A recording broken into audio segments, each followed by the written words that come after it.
bibili lang.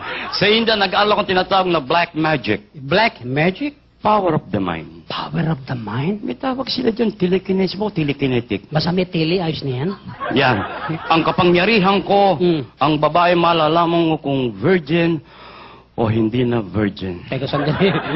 Majority ng guests natin ngayon, babae, mag-ingat ka. Sila mag-ingat sa akin. Ibig sabihin, wala babae kung may karasan na wala pa? Yung iba nga dyan, di na makatingin sa akin. Abay, kakausapin mo. Hindi ko lalapitan. Abay, matindi nga. Power of the mind. Lugar, okasyon.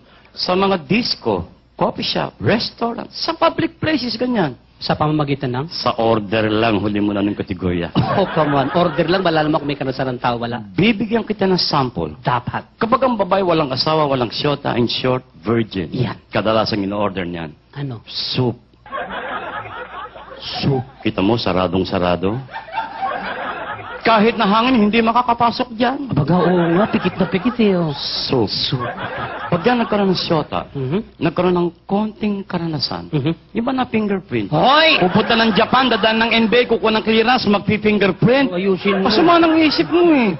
May konting karanasan. Yan. Ang ino-order niyan, Ano? juice. Juice. Kita mo, bumuka na. Nadaanan yata ng hangin, kaka. Yan ang sinasabi sa'yo. Sige. Pag yan nag-asawa, nagkaroon ng isang anak, Yan. may karanasan na yan. Of course naman. Ang ino-order niyan, Ano? Coke. Laki na. Malaki yata, kaka. Soup, juice, Coke. Nagbabago ng anyo. Pag yan nagkaroon ng 8, 10 anak, Yan. marami ng karanasan yan. Aha. Ang ino-order niyan, Ano? Chap!